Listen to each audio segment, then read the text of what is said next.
We are live.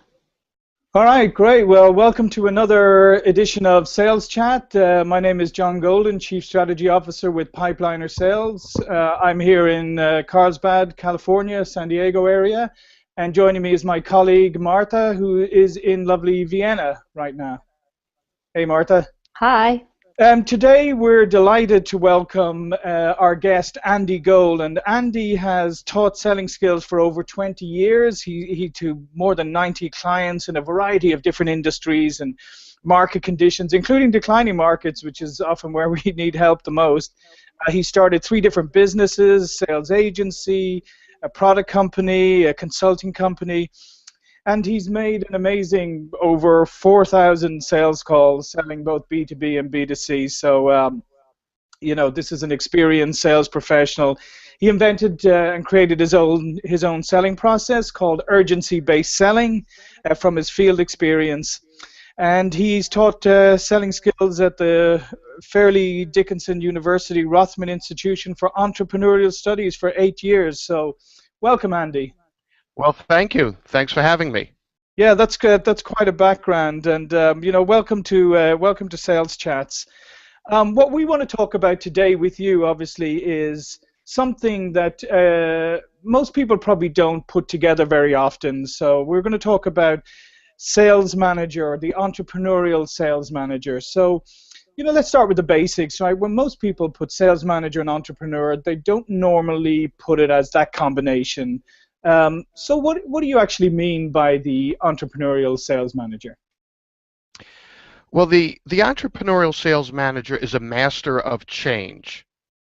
He or she can help change the sales force and help change what they do in the field. We see there are 4 stages of sales management evolution. The first stage is anarchy, where nothing's going on. The second stage is the motivational sales manager, who treats each salesperson like he or she's a customer, and there's not really much management going on. And both the anarchy and the motivational stage lend themselves to blackmail by the sales team. The third stage is rigorous sales manager, and what you see in this stage is a manager who's focused on P&L, CRM, someone who will actually fire salespeople. And this is such a leap for most companies that they stop at this phase. They hit what you might call in calculus a local maximum versus a global maximum, because they never get to the stage of entrepreneurial sales management. And that's the stage where we can actually effectively develop and change our sales team to get entrepreneurial results, to open more new accounts. So that's what I mean by the entrepreneurial sales manager, somebody who can change the sales team. So it's interesting what you just said a moment ago about, you know, the salespeople or whatever, the blackmail stage. So just tell me a little bit more about that, because that sounds fascinating, and I'm sure it resonates with probably a lot of, you know, first-time sales managers. Well, very often you'll hear a salesperson say something like this: I don't want to take a chance. I don't want to do this with my customer or my prospect. And what they're saying is their customers are private property. And the mistaken notion here is that they're actually the property of the company entrusted to the salesperson for wise management. So that when you hear a salesperson saying, I don't want to take a chance with my customer or my prospect, that's a setup for blackmail, where the salesperson is running the show and they're acting like they own the customer. And one of the reasons this is a huge problem, even when the salesperson is not trying to blackmail the company and tell them what to do, is the difference in risk profiles. So many salespeople are risk adverse, and that's why they say things like, I don't want to take a chance with my customer. So risk is something that should be said at the ownership or top management level, and not at the salesperson level. So those are some of the thoughts I have in mind when we talk about blackmailed by the sales force. Yeah, I mean that makes a whole heap of sense. And so here's the thing that I think about sales management, right? I personally believe that a sales manager can be the greatest revenue multiplier in an organization. Because if you think about it, if you have a high performing sales manager, he's going to get the best out of his sales team and everybody's going to perform better and revenue is going to go up. Much more so than if you just get a couple of individual people performing better on their own. If you have a really, really good sales manager, then they can become the greatest revenue multiplier. But too often, that doesn't happen. And if we've seen through research that the average tenure of a sales manager is, a year and a half at best. Why do you think this is? Why do you think this is happening? Why are sales managers struggling so much, and why aren't they becoming the revenue multipliers that they could be? Well, I haven't seen the research you're mentioning, but it seems to conform with my own experience, which is there's often failure at the sales manager level.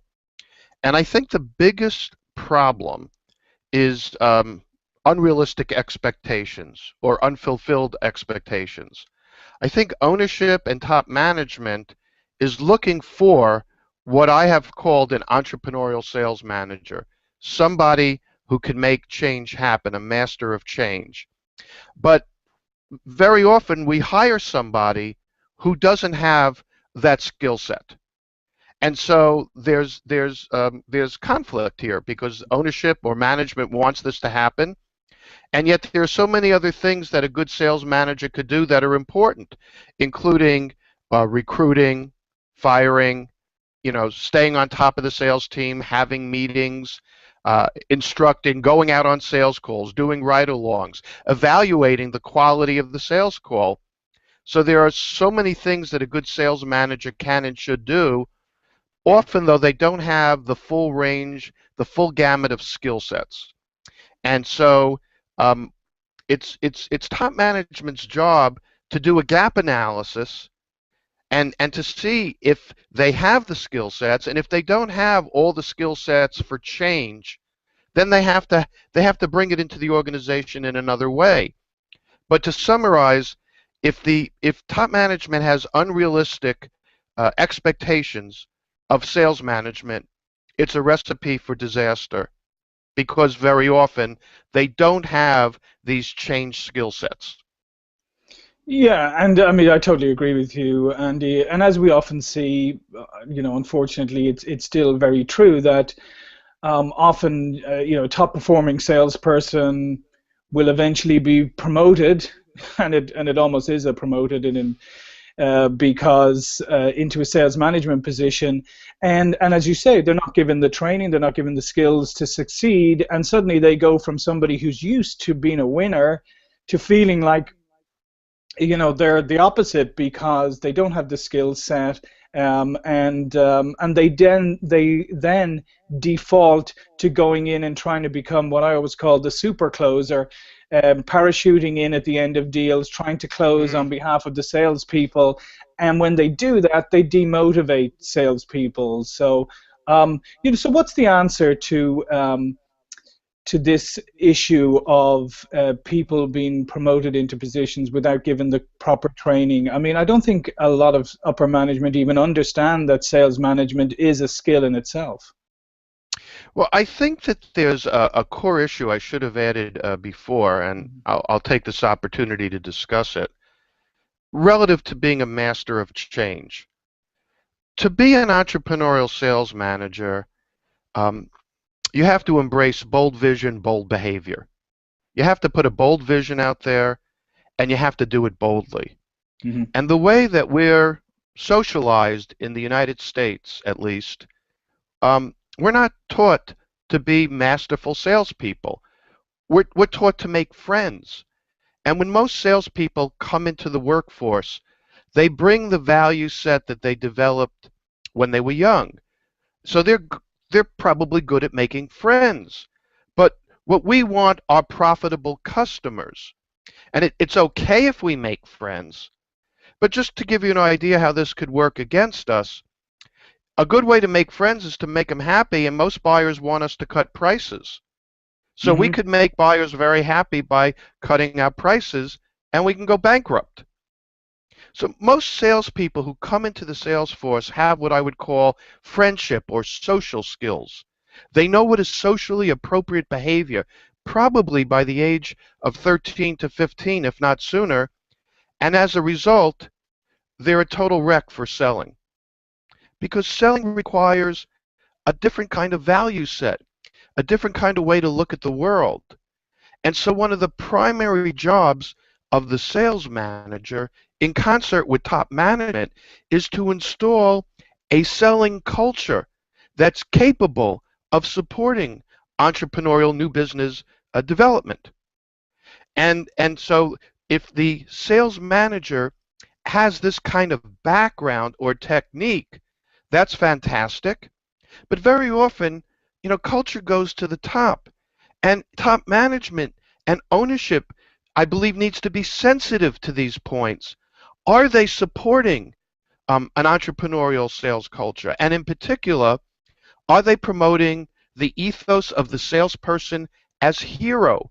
All too often, we have ingested the cultural stereotype of Willy Loman as the slimy loser from Yep. Death of a Salesman. And Sure. salespeople who go forward every day have to deal with that, and it makes their job difficult. But what makes it even more difficult is so many salespeople have internalized that stereotype, and therefore they don't want to do the behaviors that will make them successful. So we really need a partnership between ownership, top management, and sales management to install and reinforce an ethos of the salesperson as a hero, to encourage the kind of behaviors that need to be done. And this kind of culture can generate both respect and self-respect. And when you have a salesperson who has both respect and self-respect, they will be motivated to continue to do the behavior. But getting back to kind of your first question, most sales managers are not trained in this kind of a discipline. So first, top management and ownership needs to recognize that there's a gap, a need for these things, and then they have to do an assessment. Can their sales management, can they do this? And if they can't, then they probably need to bring in another resource. Many managers or owners, top managers or owners say, I pay that sales manager the big bucks. It's his or her job to get it done. Well, it may just turn out that your sales management may need a lot of development themselves. So that's my response. Okay, so Sorry, go on, Martha. but You got some? yeah, we have a question from one participant, from Mick. He says, or he's asking, are the entrepreneurial sales manager also the driver of social selling? Well, I'm looking for a sales manager who is both socially adept, they have good interpersonal skills, so yes, but then they also have these entrepreneurial skills, and ideally they also have conceptual skills. And if there's a gap, if they don't have one of these categories, then they need to be supplemented from somewhere else in the organization. Yeah, and I would agree, and I think we've reached a stage. Personally, I believe we've reached a stage where I think people should stop talking about social selling and really just talk about selling again, because I just think that the social selling skills and other selling skills, you need them all kind of to come together to be really effective. But let's get back and let's talk a little bit about, okay, let's try and break it down, Andy, and let's say, okay, if I want to create an entrepreneurial sales management culture, and by reference then to an entrepreneurial sales culture, what are some of the first steps I need to take? So let's break it down. If somebody's listening in and they say, okay, I want to be an entrepreneurial sales manager, or I want an entrepreneurial sales management culture, what do I need to start doing? Well, I think it starts with a recognition that this is tough stuff to do, and that it's not for the faint-hearted. And the first and the average person that we bring into the organization doesn't come in fully developed. Like what we would really like to hire are entrepreneurs, and Hmm. they're in short supply. Right. Just to do a little math here, 300 million people in the United States, according to the DISC profile, 18% are Ds or entrepreneurial. So what's that, 54 million? Half of them are in the workforce, 27 million, and we have 27 million small businesses. There's just not a lot of free agent entrepreneurs to go around. What I have found in my work over the last 20 plus years is there's another player in the marketplace called, which we call a hybrid entrepreneur. This is a person who has most or most of the entrepreneurial qualities, but needs support. Right. So in my experience, 70 to 80% of the average sales team are hybrid entrepreneurs. So what do they need to be able to get entrepreneurial outcomes? Which, what I mean here is opening new accounts, Hmm. taking them away from competitors. Well, the first we talked about is the culture. We have to reinforce a culture of bold behavior. We have to celebrate heroic behavior, going out and facing the unknown, taking the hits, taking the adversity. The next thing is selling tools. We need very powerful selling tools that put the bold vision out there. And here we're looking for strong visual metaphor to make it easy for the sales team to put the non-conventional bold message out there. At the same time, the selling tools have to include a proving kit because most of the buyers are risk averse, and we need to arm our sales teams to make what you might call the less risky sale, to make us seem less risky. So there's almost a yin and yang, an oscillation. First, we're bold to get in to the new opportunity, but then we have to show that we're safe. And the sales team is not going to create these selling tools. Right. And very often, sales management cannot create these tools. It might be a marketing top management job. So once we have the culture and we have the right selling tools, now we need a powerful selling system that's geared to resolving what we call the 3 fatal flaws in selling. From studying over a dozen different selling systems, I've noticed 3 consistent flaws, any one of which will destroy business development. They're all assumptions. The first is assuming you're in a serious conversation. There are 2 kinds of conversations in selling, safe and serious. In a safe conversation, the prospect's usually rolling you. You're a chump. You're being brought in as a price check. In a Right. serious conversation, the prospect has a compelling need and they're willing to discuss it with you. Serious doesn't mean that you closed. Serious means that you opened. The second fatal flaw is assuming the prospect believes what you say.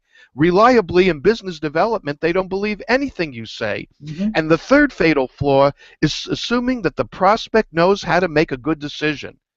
Typically, the prospect does not, and particularly for the infrequent purchase.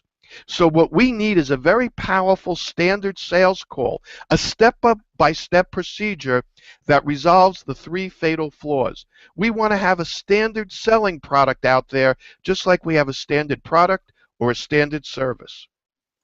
Yeah, I mean those are excellent points, and I think part of it is that people are so happy to make contact these days, right? I mean, they're happy to get a foot in the door with Yes, anybody.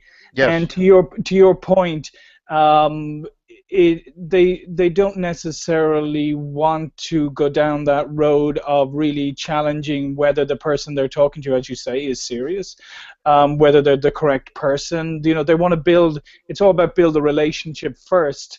But as you point out, I think being bold, you need to establish early on, you know, is this the correct person, and are they, as you say, are they serious about this conversation or not? Um, so I think you go back to something, and when I go back to something that you said earlier, it's interesting because you talk about the yin and yang here, and the, you know, being bold, but at the same time being risk averse. You know, a lot of salespeople are risk averse, even though they're in the riskiest profession, right? You know, where you're living on sales and commission, and some of them on, you know, some of them sure, even on commission only. So it's a really risky profession, and it yet is. and yet there is an element of that risk aversion, but they also need to learn how to be bold. So how do you get over that? Well, you need cultural change in most of the companies with whom I've worked. And, it starts at the top. Ownership and top management have to understand it. They have to be committed to it. And ideally, the entire executive team is cohesively behind it. And of course, sales management is one of those people. Sales management has to be behind it. So if you don't have those elements supporting the program, and I've seen that happen, it probably is not going to work. But if everybody's lined up and they're going to support it and they're going to stand behind it, and ultimately there are going to be consequences for noncompliance, there are 3 exercises we use to transform behavior. Now, this is in addition to, sending new salespeople out with existing salespeople who do a good job and letting them learn on the job how to do it. But inside the office environment, there are 3 basic exercises that we do. 2 of them I think are not so hard to do, and one of them's a little harder. So I'll start with what I think might be the easiest. It's the sales evaluation grid, and it's based on an idea that's been popularized by Alan Mulally, ex-CEO of Ford Motor Company. You put your KPIs along the side of a paper, and then for each salesperson, they self-evaluate.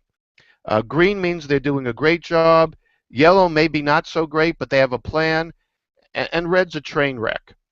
And all the salespeople fill this out on KPIs, which could include, did I get 10 appointments this week? Am I getting 10 appointments a week? Am I getting at least 1 introduction from a big fan a week? Am I getting at least 1 testimonial a month? These are examples of new business development KPIs. And then we use this in 2 contexts, both in sales meetings where we put it right up on a slide and we see how everybody's doing, and the greens, the people who are doing it really well, they coach the reds who are not doing perhaps such a good job. And so there's team advising here, but there's also a little bit of peer pressure. And then in the following week, we have one-to-one coaching where we really zone in with everybody on the areas where they need improvement. So the first idea is self-evaluations, grids, which are reviewed both in group meetings and in one-to-one coaching. The second idea is the battle plan. So we have a 2-page battle plan that kind of synopsizes all the key principles of urgency-based selling.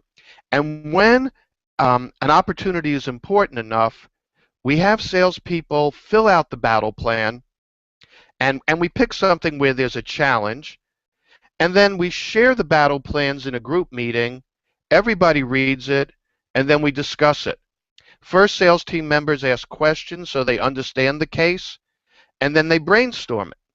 So that's the second method we use to help change behavior, is the battle plan.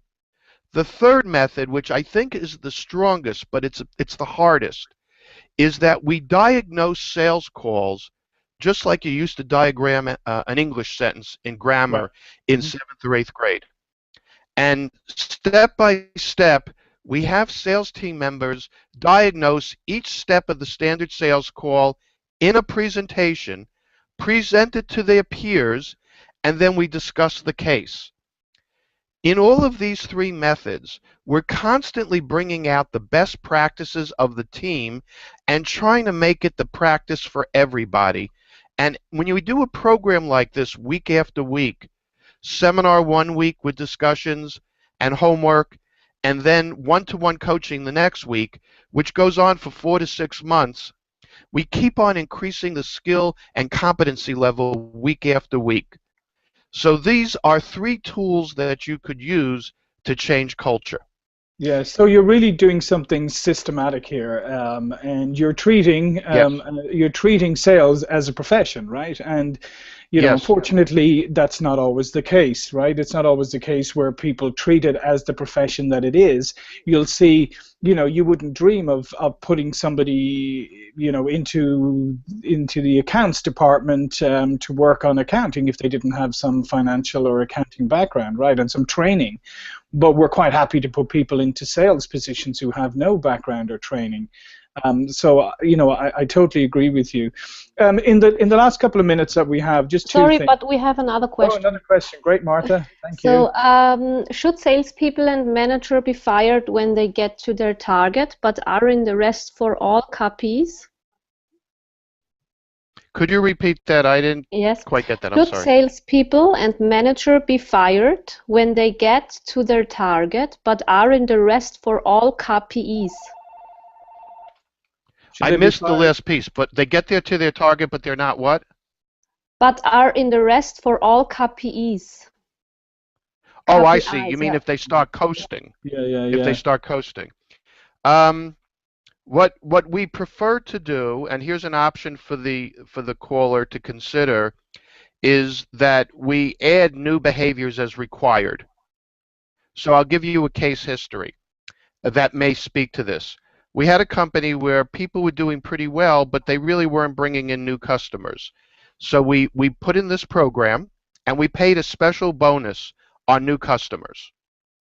And then I would say 10% of the salespeople started taking advantage of the bonus, and they were earning more money, but most of the sales force was not. So we talked it over, and instead of making it an option, we made it a and. And so we said that if you're not earning at least 20% of your income from new customer bonuses, you don't have a job here. And as soon as the first person was fired, everybody started doing the program. Yeah. So an idea to consider, instead of just firing people, is setting and objectives. You not only have to do this, but you also have to do this. And there could be a ramp-up period of a few months, but then it has to be with consequences. So that's an alternative to just outright firing people.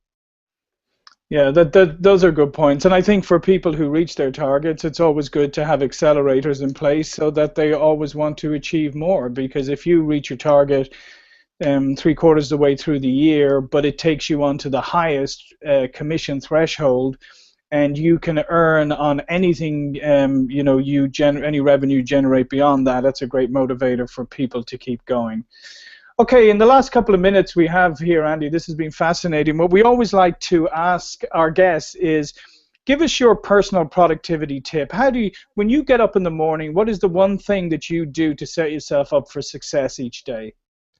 Well, I hope you're not going to see this as negative, but I feel that the most important thing I do is ask myself this question: if everything I'm doing doesn't work, what's my next move? And I'm constantly doing scenario planning. And if I could give that a twist from a book I just read, which I'll recommend to your participants and viewers here, Super Forecasters, there's something called the pre-mortem in that book that's fantastic. And the idea of a pre-mortem is you do a mindset shift and you assume you lose the sale. And you ask yourself the question, why did I lose the sale? So instead of waiting until you lose the sale and then doing a post-mortem, looking forward prospectively, when you think you have a decent chance to close the sale, 30 to 50%, do a mindset shift and say, I lost the sale. Why did it happen? And then when you unpack it, you'll come up with new ideas to ensure that you don't lose the sale. So that's my tip. That's fantastic. Thank you, Andy. This has been the 30 minutes have flown by really quickly. So that's Andy Gole in New Jersey. And Andy, do you just want to quickly tell people how they can find you or contact you? Yeah, well, thank you for the opportunity. Thanks for the opportunity to talk today. My website is urgencybasedselling.net. And if you want to email me, you could get me at andy@urgencybasedselling.net. And my phone number is 732-563-2700. So John and Martha, thank you so much for this opportunity. Yeah, and thanks again, Andy, and thank you, Martha in Austria, for keeping the questions coming. All right. Well, this concludes this episode of Sales Chats. We'll be coming with another one in a couple of weeks. You can always get these on demand on our website, saleschats.com. Thank you. Thank you very much. Bye-bye.